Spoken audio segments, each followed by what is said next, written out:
The rich taste of champagne lingered on my lips as I watched him walk toward me. Ethan, the man I had once loved with all my heart, now stood before me as if nothing had ever happened. His dark eyes scanned me as if I was a mere stranger. But I wasn't a stranger. I had been his everything once. His partner. His confidant. His wife. And then it all came crashing down. The betrayal. The lies. The coldness in his eyes as he chose his wealth over me, leaving me to drown in despair while he danced in his new life. I thought I had moved on. I thought I had buried all the pain and anger deep within, but seeing him again, after everything, reignited something inside me, something fierce, something unyielding. He had everything he wanted, a lavish mansion, endless riches, and a new love. But what did he truly have? A hollow victory. A life built on lies. A world where the price of his betrayal had cost him more than he could ever imagine. But now I was the one in control. I was the one who had risen from the ashes. I had been reborn, stronger, sharper, and more successful than ever. And the best part? He didn't know yet. It was a chance encounter at a high-profile event. A gala in a venue full of the wealthy and powerful, and there he was, standing across the room with his arm wrapped around another woman. His new partner. A young, beautiful woman with wide eyes that looked at him with admiration, while I, from across the room, could only remember the pain of how it all began. I forced myself to walk towards them. As I approached, I could see the flicker of recognition in his eyes. He tried to hide it, but I knew. He knew me. His former wife, the woman he had abandoned for his ambition. Cynthia? His voice was a whisper, as if the name itself still carried the weight of the past. Ethan, I said calmly, my eyes scanning him. He looked different, older, maybe a little more tired, but there was still that same arrogant charm. It hadn't changed. It's been a while, he said, his voice faltering slightly. He gave me a forced smile, but I could see through it. Has it? I replied. My voice was colder than ice, but my heart was racing. The woman beside him, his new girlfriend, looked at me with curiosity. You two know each other? She asked, her tone light and innocent. She had no idea. I smiled. Yes, we do. We were once married. The woman froze. Ethan's face went pale. You were married? She asked, disbelief in her voice. Not anymore, I replied with a hint of sarcasm. I could tell the question had unsettled him. Ethan shifted uncomfortably but tried to regain his composure. Cynthia, I didn't expect to see you here. His tone was apologetic, but it didn't reach his eyes. Nor did I said, barely holding back my smirk. But the world has a funny way of bringing people together, doesn't it? The tension between us thickened. There were so many things I could say, so many words that would make him feel the weight of his betrayal. But instead, I remained calm, letting the silence speak for itself. So, what have you been up to? He asked, trying to steer the conversation into safer territory. I glanced at him. More than you can imagine. You see, Ethan, when you left me for your precious money, I thought I was nothing. I thought I would be lost without you. But what I've built, what I've accomplished since then, I'm far more successful than you could ever dream of. He chuckled, the sound bitter. And what exactly have you done, Cynthia? What could you possibly have that I don't? I smiled darkly, my gaze locking with his. I'm the owner of one of the fastest growing tech startups in the world. I'm worth more than your entire fortune combined. The room seemed to go silent for a moment, as if the air had been sucked out of it. Ethan's eyes widened in disbelief. You? He whispered, his voice breaking. Me, I confirmed, savoring the satisfaction of his shock. I looked over at his new girlfriend, who seemed unsure whether to feel sympathy for him or jealousy of me. But what about you, Ethan? I continued. What do you have? Money? Status? A woman who's clearly just using you to climb higher on the social ladder? How does that feel? He opened his mouth to speak, but nothing came out. I could see the weight of his guilt beginning to crush him. For the first time, he looked vulnerable. Like the empire he had built, an empire of lies and greed, was crumbling around him. And as I stood there, facing the man who had once meant everything to me, I realized one thing. This was only the beginning. The weeks following our unexpected encounter were a whirlwind. The taste of victory I had felt that night at the gala stayed with me, sharp and sweet like the finest wine. Ethan's stunned expression replayed in my mind over and over again. It was the satisfaction of seeing him realize how wrong he had been, how little he truly understood my strength. But it wasn't just about making him feel bad. It was about making him understand the depth of his mistake, the one he would never be able to undo. For years, he had built his empire on the back of lies, money, and deceit, but now I was the one who held the power. And the best part? I wasn't going to let him forget it. The first time he reached out was through a text. It was short, as if he was still trying to maintain some form of control, but the message hit me like a punch to the gut. "Cynthia, I think we need to talk. I made a huge mistake. Please, let's meet." I laughed at how easily he thought he could undo years of betrayal with a few words. As if the hurt and humiliation could be washed away with a simple apology. But I was willing to meet him. Not because I wanted closure, no, I had long moved past that, but because I had a plan. A plan to make him realize how small and insignificant he truly was in comparison to what I had become.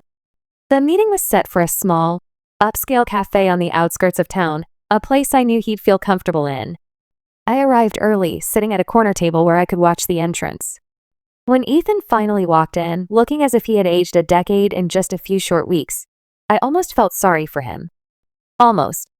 He made his way to my table, his eyes flicking nervously around the room, as if unsure of what to say.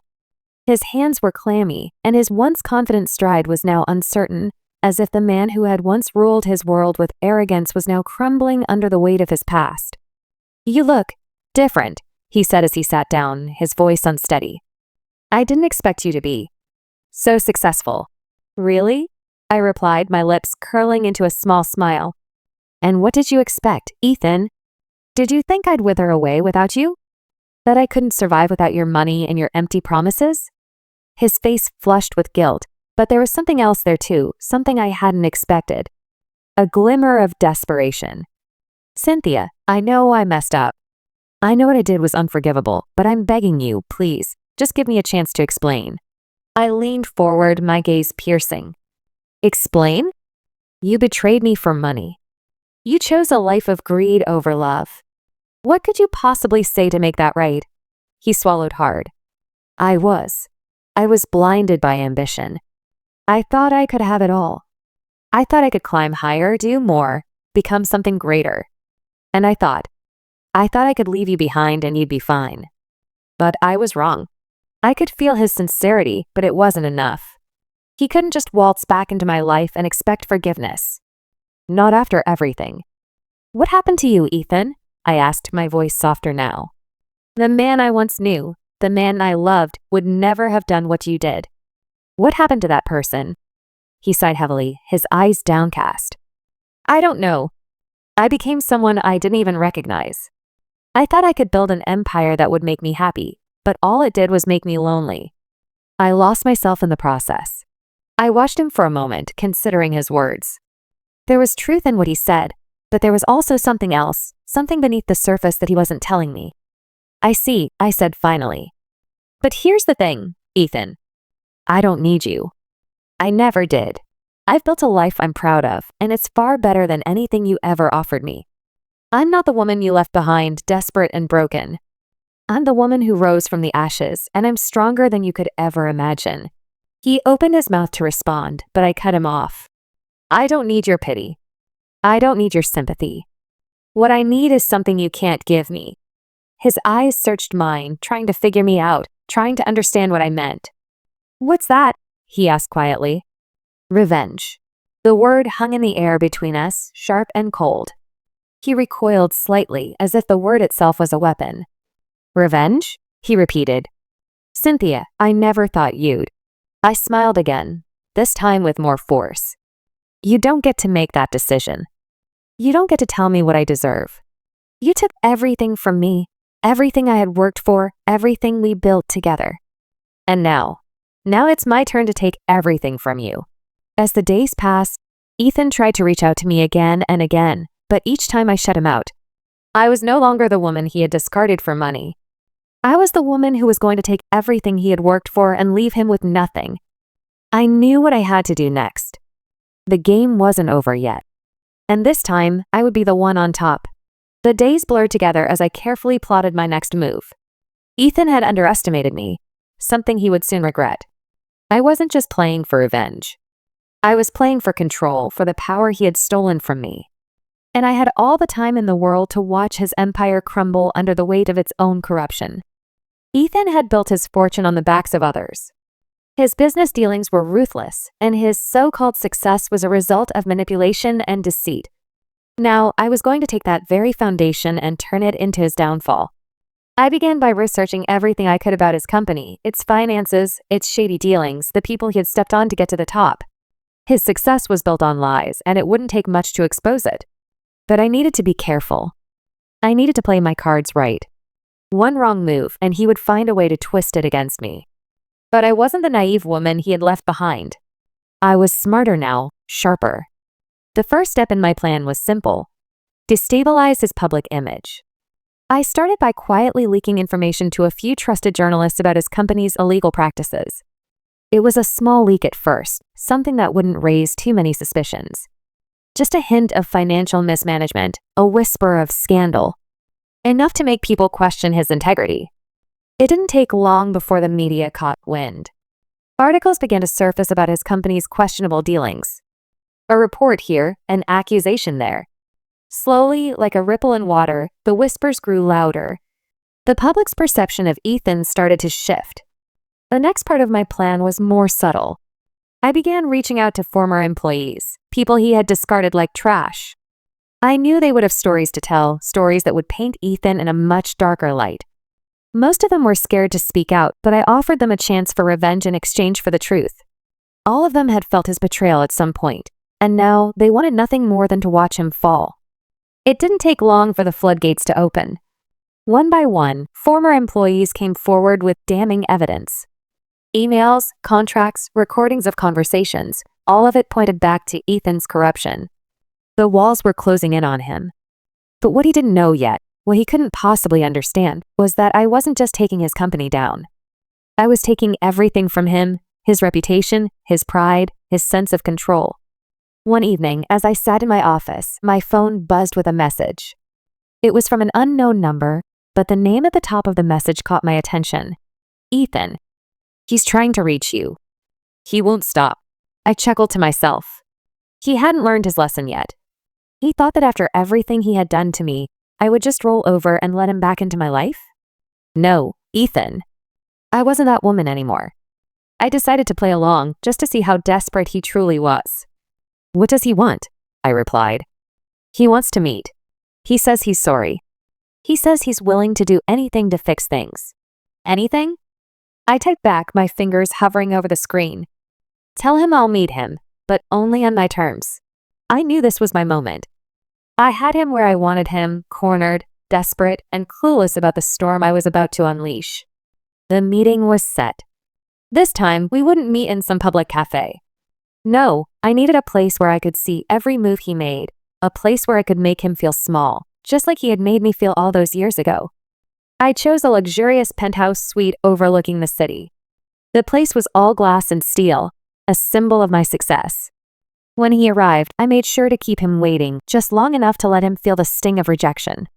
When I finally opened the door, I could see the anxiety written all over his face.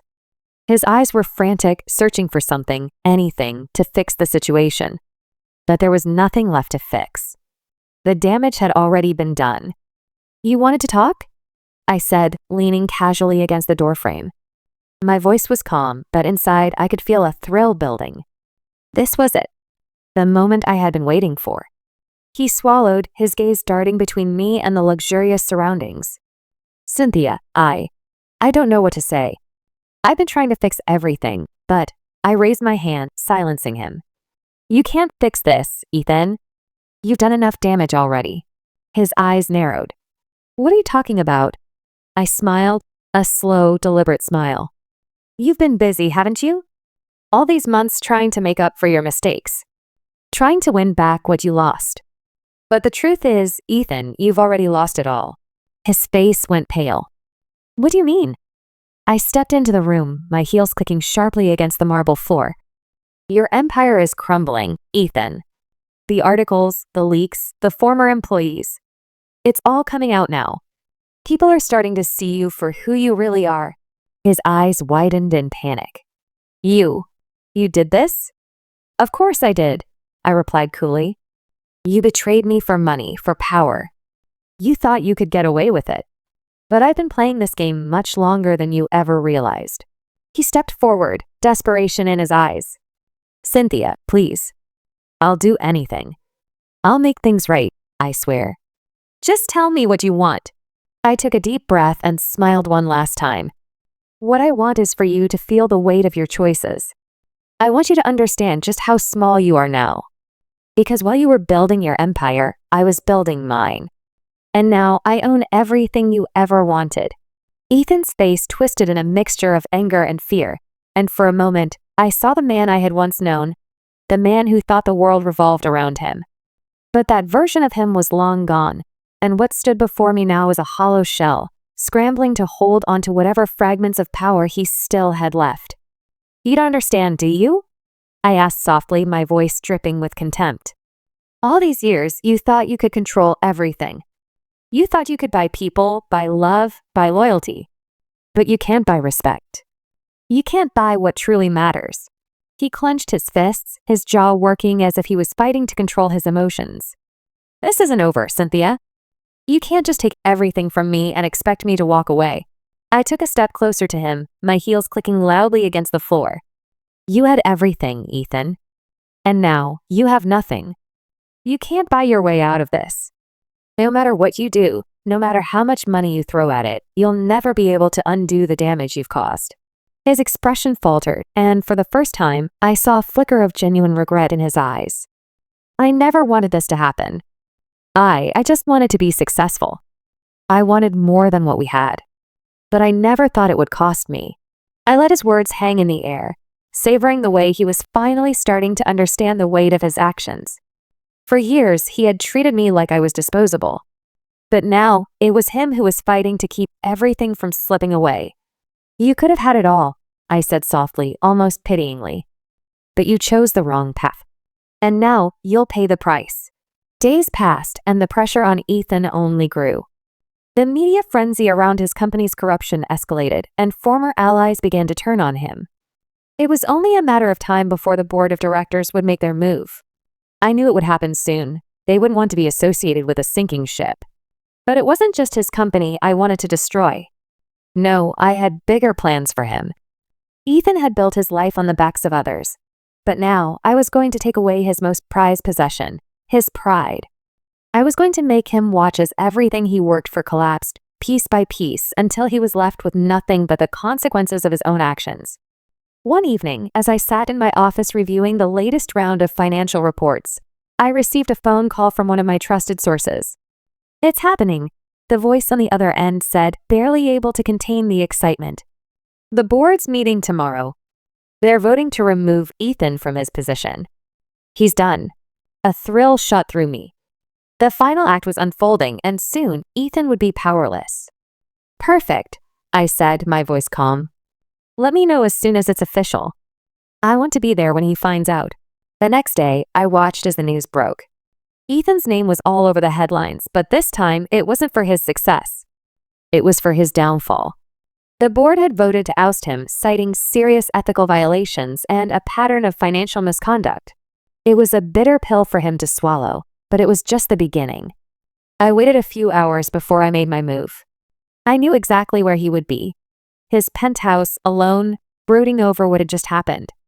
And when he saw me standing in the doorway of his apartment, I knew he would finally realize the extent of his loss. I walked in without knocking, as if I owned the place, because in many ways I did. The power had shifted. He stood by the window, his back to me, staring out at the city below. Cynthia, he said, his voice barely above a whisper. You did it. You destroyed me. I took a step forward, feeling the weight of his words, but I didn't flinch. You did it to yourself, Ethan. I just gave you a little push. He turned around, his eyes bloodshot, his face drawn. I had everything. Everything. And now, nothing. I could feel the satisfaction bubbling inside me, but I held it in check. This was the moment I had been waiting for, the culmination of everything I had worked for. You had everything, I repeated, my voice cold. But you lost it all because you never understood what really mattered. Money? Power? Those things don't define success. The people you betray, the lives you ruin, that's what stays with you. That's what you've lost. His shoulders slumped, the weight of his defeat too much for him to bear. And what about you? You're just going to walk away, victorious? Is that what this is all about? No, I said, my voice quieter now. I'm not walking away. Not yet. You see, Ethan, this wasn't just about revenge. It was about something more. I had to prove to myself that I could be better than you. That I could rise above everything you did to me and come out on top. For a moment, silence hung between us. Then he spoke, his voice hoarse. And now what? What happens to me now? I stepped forward, the final piece of my plan falling into place. Now you're going to watch me succeed. You're going to watch as I build an empire even bigger than yours. You'll watch from the sidelines as I take everything you thought was yours. And when it's all over, when you've lost everything, you'll understand. You'll finally understand what it feels like to be truly powerless. He opened his mouth to speak, but no words came out. The bitterness, the regret, the shame, it all weighed on him too heavily. I turned to leave, but before I did, I paused and looked over my shoulder. Goodbye, Ethan. I hope you enjoy the view from the bottom. As I walked away, I could feel the finality of it all. The pieces were in motion, and nothing could stop them now. The game was over, and I was the one who had won. But even as I reveled in my victory, I couldn't help but wonder, would Ethan ever truly understand the price of his betrayal? Or would he be left to fight for scraps, just like he had made me do all those years ago? The weeks following Ethan's downfall were a blur. The media frenzy around his company's collapse only fueled the fire of my success. I had taken everything from him, piece by piece, until he was nothing but a shadow of the man he had once been. But I wasn't done yet. I still had much to accomplish, and this was just the beginning of my rise. As the weeks passed, my own company flourished. What started as a small startup had now grown into a thriving empire, attracting investors and clients from across the globe. I had built something real, something based on trust, hard work, and integrity. Something that Ethan could never have fathomed. The day I received the news that my company was being considered for a partnership with one of the largest tech firms in the world, I couldn't help but smile. This was the moment I had been working toward. Everything I had done, the sacrifices, the risks, the sleepless nights was paying off. But even as my world expanded, I couldn't help but think of Ethan. What had become of him? Had he learned anything from all this? Or was he still clinging to the remnants of his once pristine image, unable to let go of the life that had betrayed him? One afternoon, I received an unexpected phone call. It was from one of the former board members of Ethan's company. I had expected this call for some time, but now that it had finally come, I felt no satisfaction, only curiosity. I know this might be unexpected. The voice on the other end said, but I need to speak with you. It's about Ethan. I leaned back in my chair, the weight of the conversation settling over me. What about him? I don't know how to say this, but he's in trouble. Bad trouble. He's spiraling. I thought you should know. I could hear the concern in the man's voice, but there was something else there too, something that made me pause. What do you mean, spiraling? He's not handling the loss well. He's making some dangerous decisions. And worse, he's running out of options. His investors are pulling out, his assets are frozen, and he's been trying to get people to help him. But no one will. I felt a pang of something in my chest, maybe guilt, maybe something else, but I quickly pushed it down. So, what do you want from me? I don't know, the man hesitated. I just thought maybe you could do something. He needs help, Cynthia. I don't know how much longer he can last like this. For a moment, I was silent, my mind racing. Part of me wanted to wash my hands of him completely, to let him suffer the consequences of his own actions. But another part of me, the part that had loved him once, wanted to reach out, to help him find redemption, if it was even possible. I'll think about it, I finally said before hanging up the phone. I didn't need to think about it for long. A part of me still wanted closure, real closure. Not just the satisfaction of watching him fall, but the finality of knowing that I had done everything I could to move on from him, to close that chapter once and for all. So I made the decision to meet with him. One last time. I arranged to meet Ethan at his now empty office, the place where it all started, where our dreams had once aligned. It felt surreal, walking into the space that had once been filled with power, ambition, and greed. Now it was desolate, the walls echoing the silence of his fall from grace. When he saw me, he didn't say a word. His face was gaunt, eyes hollow from sleepless nights and poor decisions. He looked like a man who had aged a decade in just a few short months. The proud CEO who had once ruled an empire now looked more like a broken man, desperately clinging to the shards of his former life. "You came," he said quietly, his voice hoarse. "I didn't think you would." "I wasn't sure if I should," I replied, my voice steady. "But I think I understand now why you're here." Ethan looked away, guilt clouding his features. "You don't owe me anything, Cynthia. I know I messed up. I know I lost everything, and I don't expect forgiveness. I don't even know what I'm asking for." I watched him closely, wondering if there was any trace of the man I had once loved, or if he had been swallowed whole by his own arrogance. "What are you asking for, Ethan?" I finally asked, my voice low. "I'm asking for a chance to start over. Not just with you. With everything. I've realized that I was wrong. I was so consumed with power and money that I lost sight of what truly mattered. I lost you. I lost myself. And now I have nothing." The words he spoke were raw, vulnerable in a way that I hadn't seen before. But they didn't move me. Not anymore. I had built my life back up, piece by piece, and I wasn't going to let him tear it down again with empty promises. "Starting over isn't as simple as asking for it," I said. "You can't just erase the damage you've caused, Ethan. You hurt a lot of people along the way, including me." He swallowed hard. "I know, and I don't expect anything from you. I just wanted you to know that I'm sorry. I was a fool." The silence between us stretched on, heavy and uncomfortable. There was a part of me that wanted to offer him something, some glimmer of hope, some path to redemption, but I knew better. Ethan's journey had been his own, and now it was time for me to move forward. "I've already moved on, Ethan," I said softly. "I don't need to carry your burden anymore." He nodded slowly, as if he had been expecting that answer. The defeat in his eyes was palpable, but he didn't argue. Instead, he turned toward the window, staring out at the city below. "I guess that's it then," he said, his voice barely audible.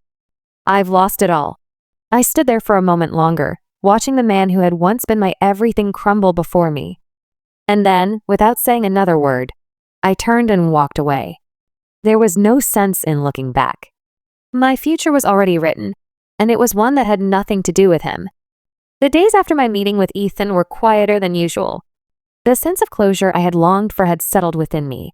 But as the weeks went by, I couldn't shake the feeling that something was still unresolved. Ethan's apologies, his vulnerability, it lingered in my mind, gnawing at the edges of my thoughts. I had no intention of letting him back into my life, but I wondered if there was more to the story.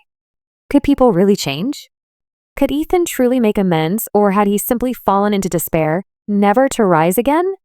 My thoughts were interrupted one afternoon when I received a package at my office. It was an elegant black box, sealed with a gold emblem I recognized all too well. Ethan's company's old logo. My stomach tightened as I opened it, revealing a letter, neatly folded and written in Ethan's unmistakable handwriting. "Cynthia, I know you think that everything I did was unforgivable. And I'm sure you believe that I've lost everything. But I want you to know something. I've spent the last few months reflecting on my actions, and I've realized just how wrong I was. I've been trying to rebuild, but it's not for me anymore. It's for something greater than myself, something I lost sight of all those years ago. I know it's too late to fix the past. I can never make up for the things I did to you. But I want to show you that I'm capable of change. Not for your forgiveness, not for anything you owe me, but because I can no longer live with the person I became. I've made some difficult decisions, and I've started a new venture, one that's focused on giving back. Helping those I once trampled on. Giving people a chance to rise the way I did, but without the greed and betrayal that followed me. I don't expect you to believe in me, Cynthia. I know I don't deserve it. But I wanted you to know that I'm not the man I was. I'm trying to do better. And I wanted you to be the first to know. Ethan, I put the letter down slowly, my mind racing. The words seemed sincere, but was it enough? Could I trust him? I had no idea. My heart tugged in two directions. The woman who had been betrayed and the woman who had built a life from the wreckage. But one thing was certain, Ethan's new venture could pose a challenge. If he truly had changed, if his intentions were genuine, he could become a formidable force for good. But if he was simply trying to redeem himself to ease his conscience, well, then he was just as dangerous as before. Over the next few days, I did some digging. The venture Ethan had started was public now, but it was still in its infancy. The concept seemed promising, aimed at social responsibility and environmental sustainability. His focus was on creating a foundation that would support underprivileged communities, providing them with the tools to build their own businesses without the exploitative tactics he once used. Part of me was impressed. It was a far cry from the ruthless businessmen I had known. But I knew better than to believe in easy answers. People didn't change overnight, and Ethan had always been driven by his need for power and control. What if this new venture was just another way for him to manipulate the world into seeing him as a hero instead of a villain? I couldn't shake the feeling that I needed to see it for myself. I couldn't let him manipulate me again. I had to know if he was truly changing or just playing the same game. A week later, I found myself standing outside the newly opened headquarters of Ethan's foundation. The sleek, modern building was a far cry from the cold corporate towers he once ruled, but it still carried a weight of expectation. I couldn't deny that a part of me was curious. What had he built this time? Was it real, or was it just a clever facade? I walked inside, my heels clicking against the marble floors. The receptionist greeted me politely, but there was something in her eyes, a recognition that couldn't be mistaken. Ms. Cynthia, she said, smiling. Mr. Hargrave is expecting you. I followed her down the corridor, each step taking me further into Ethan's world. The last time I had been in a space like this, I had been his wife, proud and hopeful for the future we had planned together. Now I was a stranger to him, and I couldn't help but wonder if he truly knew who I had become. Ethan was waiting for me in his office, standing by the large windows that overlooked the city. He hadn't changed much physically, still handsome in that unsettling way, but the confidence that once defined him seemed absent. Instead, he looked weary, the weight of everything he had lost hanging over him. When he saw me, he stood up slowly, a nervous smile forming on his lips. Cynthia, he said, his voice cautious. I wasn't sure if you'd come. I wanted to show you what I've been working on. To show you that I'm serious about this. I studied him for a moment before nodding, choosing not to speak just yet. His actions would speak louder than any words he could offer. Please sit. He gestured toward the chair in front of his desk. I took a seat, folding my arms, waiting for him to explain himself. There was a certain vulnerability in his demeanor now, something that hadn't been there before. I know I don't deserve your trust, Ethan began, sitting down opposite me. But I need you to understand that this isn't just a business venture for me. This is about making amends. I've been meeting with the people I wronged, people I hurt when I was running my company. I'm trying to help them rebuild, to show them that they don't have to follow the same path I took. I'm trying to right the wrongs I've done. I listened intently, but skepticism lingered in the back of my mind. Could this truly be the same man who had destroyed everything I had ever cared about? Do you think it's enough? I asked, my voice steady. Do you really believe that you can make up for everything you've done? For the people you've trampled on, including me? Ethan looked down at his hands, his fingers clenched tightly together. I don't know. I can't change the past. I can't fix what I broke. But I can try to make a difference now. And I'll keep trying, no matter what. I stayed for several hours, watching him explain his plans, his vision for the foundation. It was ambitious, yes, but it was also risky. Could it truly succeed? Would the people he tried to help accept his redemption, or would they see it for what it was, a desperate attempt to salvage a reputation? By the time I left his office, I had more questions than answers. Ethan's journey wasn't over. Maybe it never would be. But one thing was clear, he was trying. Whether or not it was enough, only time would tell. The next few weeks felt like a quiet storm building on the horizon. Ethan's foundation, though still in its early stages, was starting to gain traction. The media was cautiously optimistic about his efforts. Some applauded his newfound commitment to social causes, while others remained skeptical, waiting for the inevitable downfall they believed was coming. It was hard to know which side to take. Despite the media attention, something inside me refused to let go of my doubts. I had seen Ethan at his worst, the man who chose power, money, and control over love and loyalty. Could he really change? Was his foundation just another attempt at repairing his fractured reputation, or was it the beginning of something more genuine? I couldn't shake the nagging feeling that his venture might just be a clever distraction, a way for him to reclaim some power without ever truly confronting his past. But as the days went by, the evidence of his sincerity became harder to ignore. He was reaching out to people who had once been marginalized, working alongside communities to help them build sustainable businesses, offering them a platform for success. I watched from the sidelines, cautiously observing as his efforts slowly transformed into a tangible force for good. But it wasn't just the people he was helping that made me start to reconsider everything I thought I knew about him. It was the way Ethan seemed to be changing himself. I could see it in the way he spoke now. Instead of boasting about his past achievements, he spoke humbly about his failures. He wasn't hiding from them anymore. He was confronting them head-on, a stark contrast to the man I had once known. One evening, as I sat at my desk in my office, a message appeared on my screen. It was from one of my former colleagues, someone I trusted in the industry. "Cynthia, you might want to take a look at this." Attached was a link to an article detailing the most recent projects funded by Ethan's foundation. The article highlighted not only the financial success of his initiatives, but also the lives that were being changed. Former employees of his company, people he had once wronged, were speaking out, praising the work he was doing now. "Is this really him?" I whispered aloud as I scrolled through the article. A woman I recognized from his past, one of his former employees who had been pushed out, was now leading a project in a rural village funded by Ethan's foundation. She spoke of his willingness to listen, to learn from the mistakes he had made, and his genuine desire to make things right. Could it be possible? Was this the redemption I had longed for, if not for me, then at least for those he had wronged? I sat back in my chair, lost in thought. If Ethan truly was changing, was it my place to continue to stand in judgment?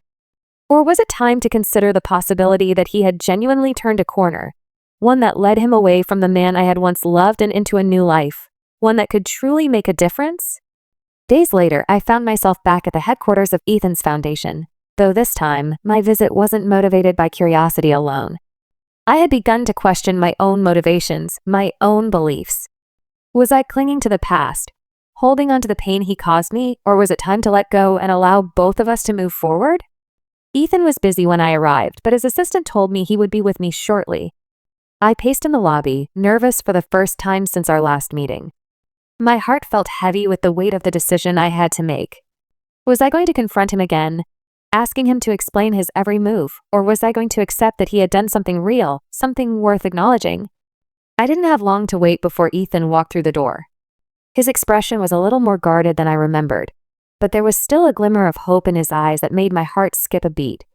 "You came," he said, his voice softer this time, as if the past few months had taken a toll on him in more ways than one. "I'm here," I replied, taking a seat across from him. "And I've been thinking." Ethan sat down slowly, his eyes focused on me, waiting for me to continue. "I've been watching what you've been doing," I began, my voice steady. "And I won't lie, I'm conflicted. I'm not sure what to believe. A part of me wants to write it all off as just another one of your attempts to regain control. But another part of me thinks that maybe, just maybe, you're really trying to make things right." Ethan nodded, the weight of my words settling in. "I can't expect you to believe in me overnight. I know I've lost your trust, and I don't blame you for questioning everything. But I'm not the same person I was before. I've learned that power doesn't come from control or greed. It comes from giving people the tools they need to succeed without expecting anything in return." I watched him carefully, trying to gauge his sincerity. His words felt true, but my heart was still hesitant. Could this man, who had once shattered everything I held dear, really be the same man who was now trying to rebuild? "I want to believe you," I said, my voice quiet. "But how do I know this isn't just another one of your games? How do I know you're not just using this foundation to redeem yourself in the eyes of the world, Just like you used me to climb higher before.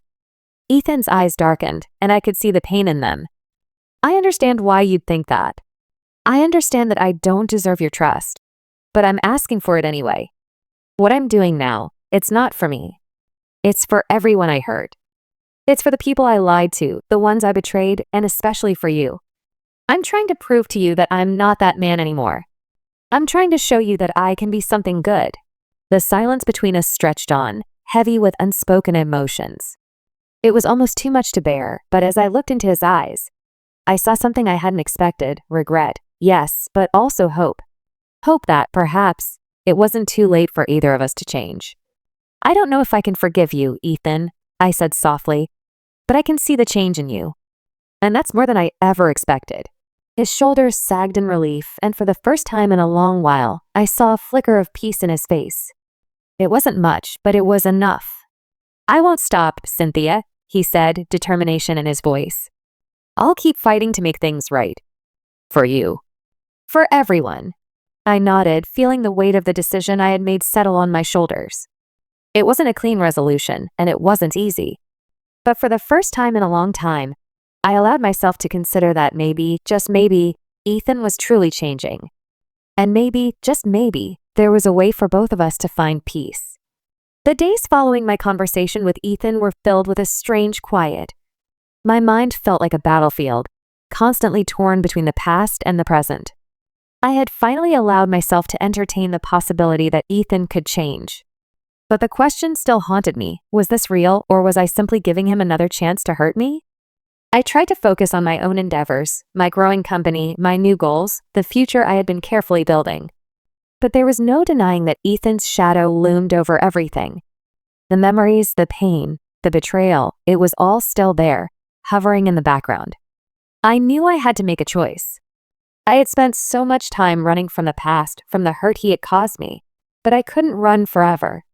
If I truly believed that he was changing, if I truly believed in his redemption, I needed to confront my own demons too. It wasn't just about Ethan anymore. It was about me. About how I chose to move forward. Did I let go of the bitterness and the anger that had kept me grounded in the past? Or did I let it control me, letting it define the future I was trying to build? One afternoon, I received an unexpected visitor at my office. It was a woman I didn't recognize at first, but as she stepped into my space, a spark of recognition flickered in my mind. Cynthia Hargrave? She asked, her voice tentative but strong. Yes, that's me, I replied, standing up from my desk. How can I help you? She hesitated for a moment before offering a faint smile. I'm Sarah. I work with Ethan. I've been a part of his foundation for a while now. I wanted to speak with you about something. I studied her closely. She seemed earnest, but there was something guarded in her eyes, something that suggested this wasn't just a casual visit. What is it? I asked, motioning for her to sit. She took a deep breath, sitting down across from me. I know you've been involved with Ethan in the past. And I know things didn't end well between you two. She paused, as if weighing her words. But I think it's important that you know, Ethan has been putting everything he has into the foundation. He's not doing this for himself, Cynthia. He's doing it because he feels like he's lost everything he ever cared about. And that includes you.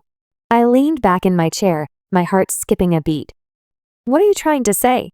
She looked down at her hands for a moment before meeting my gaze again. Ethan has been pushing himself to the limit, trying to make things right, trying to help the people he hurt. But he's struggling. I don't think he's told you everything, and I think he's afraid that you'll never believe he's truly changed. I felt a pang of something, regret, perhaps. Maybe even guilt. And what does this have to do with me? Sarah's voice softened. He needs your support. Not because he expects you to forgive him, but because he believes that if he can earn your trust, it will prove to him that he's really turned a corner. That he's truly become the man he wants to be. I swallowed hard, feeling the weight of her words pressing on my chest. Ethan had always been about proving himself, about earning admiration and respect through his actions. But this felt different. Was he really asking for my support, or was this another attempt to manipulate the situation? I don't know if I can give him that, I said quietly, my voice heavy. You don't understand. He destroyed everything.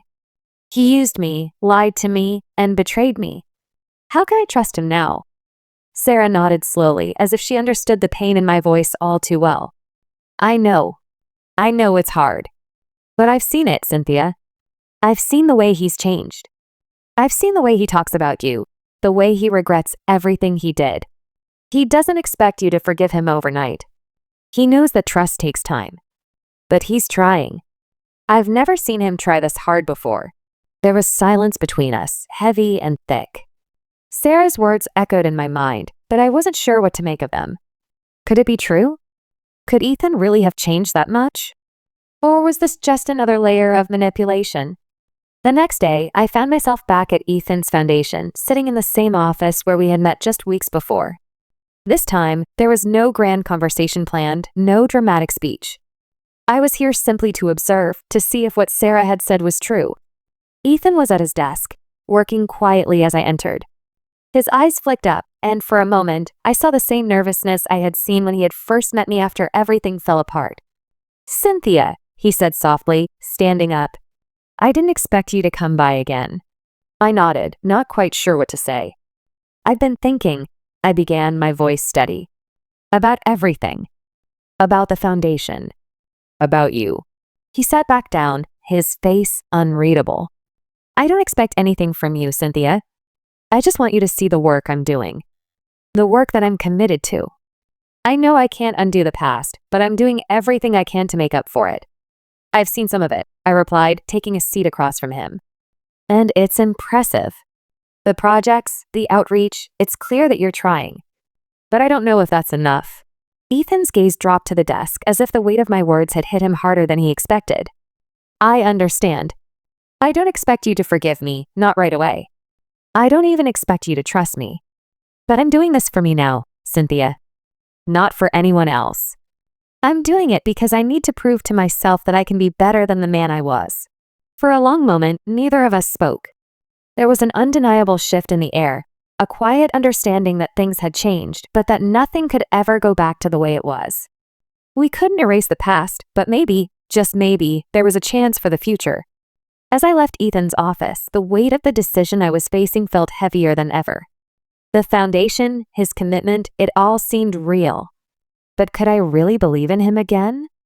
Could I take the risk of trusting him, even just a little? I didn't have the answer, not yet. But for the first time in a long time, I felt like I was standing at the edge of something new. And maybe, just maybe, that was enough for now. The weeks continued to pass in a haze of uncertainty and introspection. As I watched Ethan continue his work with the foundation, a part of me felt an odd sense of pride. Not for him, but for the people he was helping, the ones whose lives he was truly touching.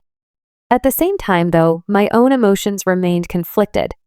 Each time I saw him, it felt like the past clawed its way to the surface, reminding me of the lies, the betrayal, and the scars that would never completely fade. But something was changing.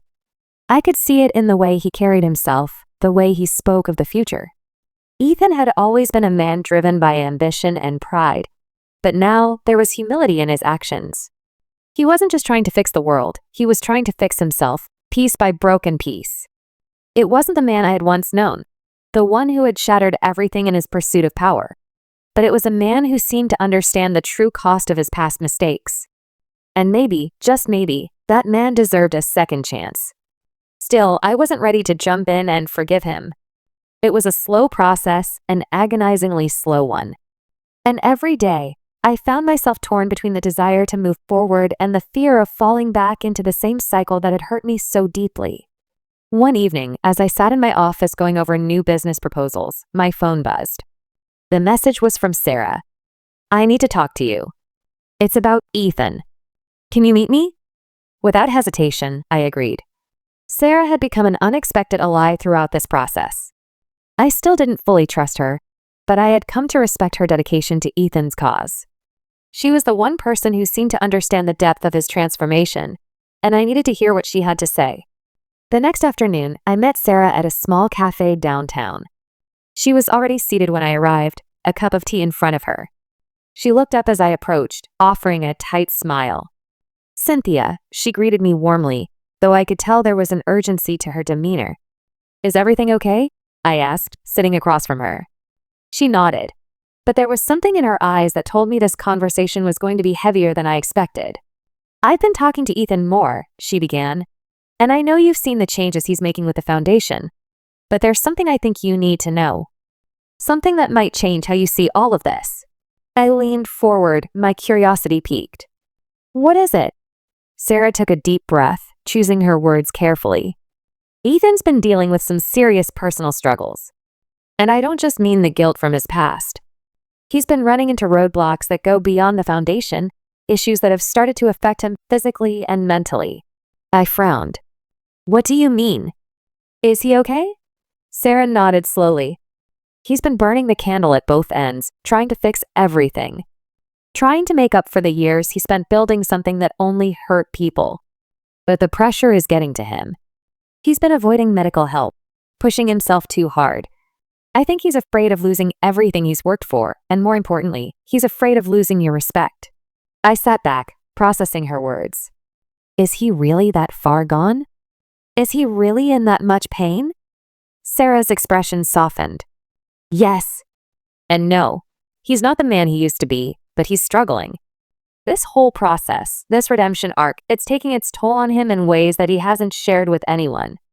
And I think you need to know, Cynthia, because this isn't just about you anymore. This is about him, too. Her words hung in the air, heavy with meaning. I had been so focused on my own healing, on moving forward, that I hadn't considered how much of a toll this was taking on Ethan.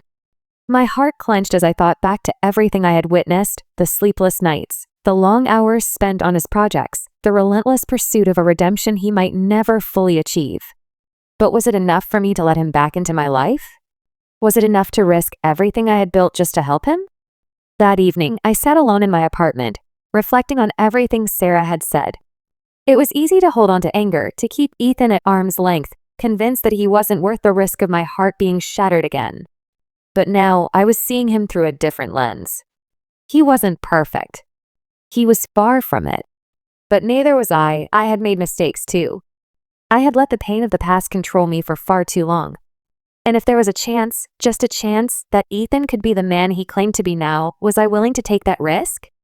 The truth was, I wasn't sure. But as I lay in bed, staring at the ceiling, one thought kept echoing through my mind. If I don't take this chance now, will I regret it for the rest of my life? The next day, I made the decision. I would meet him again. Not to offer forgiveness, not to promise anything, but to give myself the chance to see him for who he was now. Not the man he had been, not the man he had betrayed me with, but the person he was becoming. I called Sarah to let her know I would be meeting Ethan that evening. She didn't say much, but I could tell she was relieved. As I prepared for the meeting, I felt a mix of emotions. Hope, fear, and a lingering sense of doubt. I couldn't change the past.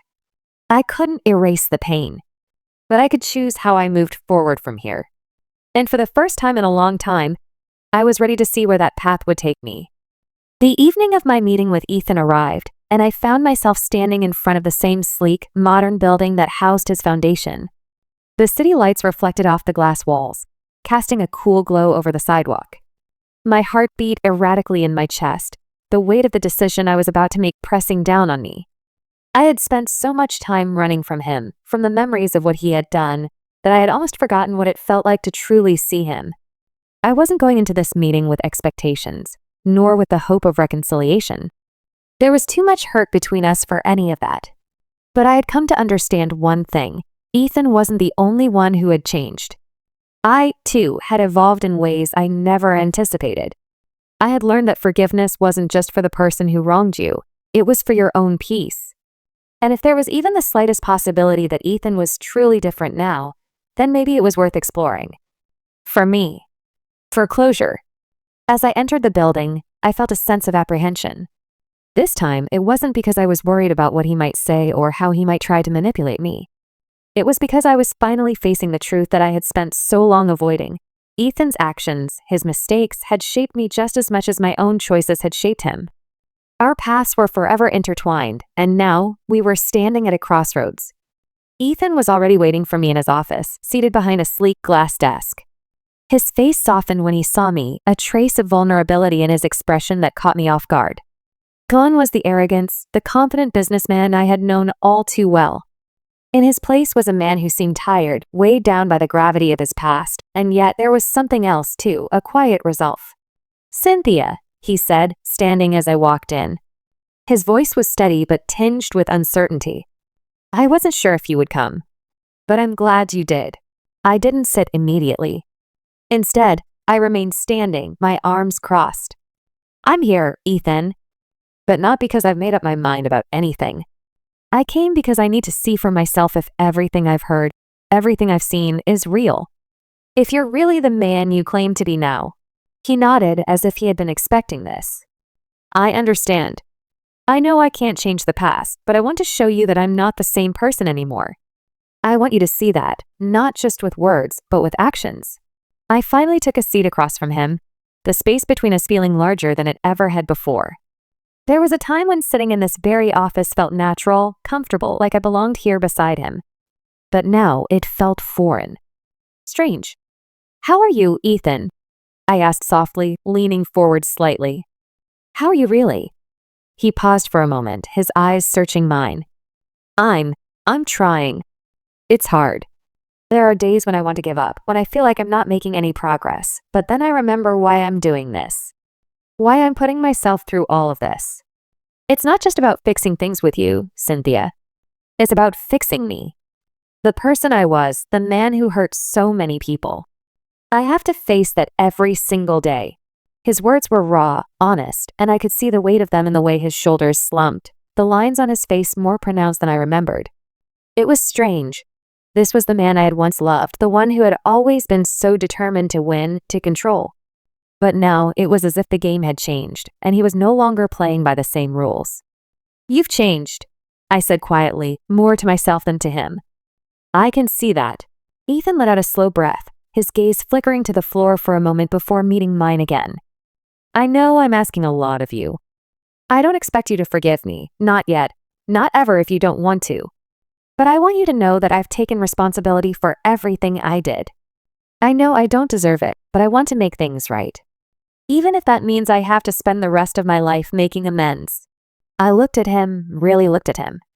And for the first time in so long, I felt the walls I had built around my heart begin to crack. It wasn't easy. I wasn't ready to let go of the anger, the hurt, the betrayal. But there was something in his eyes, something that made me wonder if redemption wasn't a destination, but a journey. A journey he was still on, and perhaps one I could start with him, in my own way. "You can't undo the past, Ethan," I said, my voice soft but firm. "And neither can I. We can't go back to who we were. But maybe, just maybe, we can find a way forward. Not as we were before, but as we are now." He nodded, his expression somber but hopeful. "I'd like that. More than anything." The meeting continued in silence for a few moments, as if we were both processing what had just been said. There was still so much left unsaid, so many questions lingering in the air. But something had shifted. Maybe it was just a crack in the foundation, but it was enough to make me wonder if there was more to this story than I had thought. "I need time," I said, breaking the silence. "Time to think, to process everything. I don't expect everything to be perfect, and I don't know if we can ever fix what's broken between us. But I'm not closing the door, Ethan. Not yet." His face softened, a glimmer of relief in his eyes.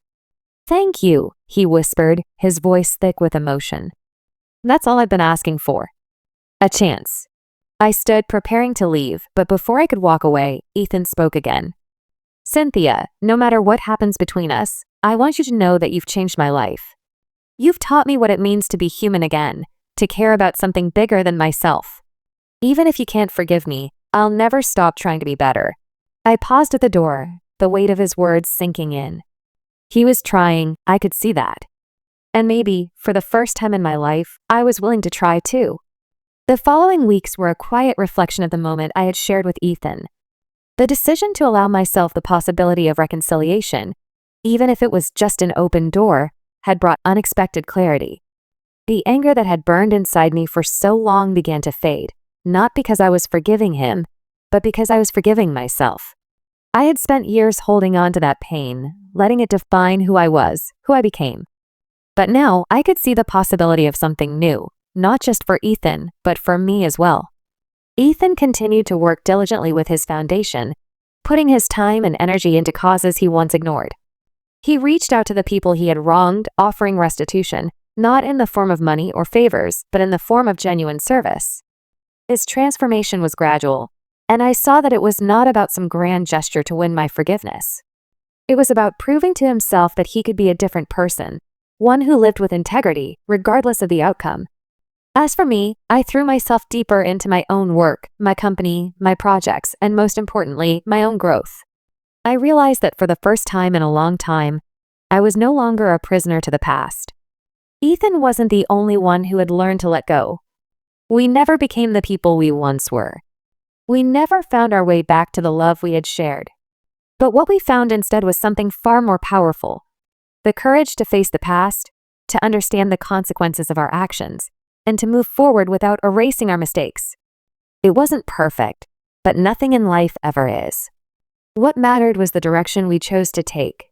Months passed, and one evening, I found myself at a gala hosted by Ethan's foundation. It was the first time we had been in the same space since that pivotal meeting in his office. He was standing across the room, speaking with some colleagues, but our eyes met briefly. There was no tension, no bitterness between us. Just a quiet understanding. I gave him a small nod, and he smiled, his face more at peace than I had ever seen it. In that moment, I realized that perhaps the greatest victory wasn't the ones we had won over each other, but the one we had won over ourselves.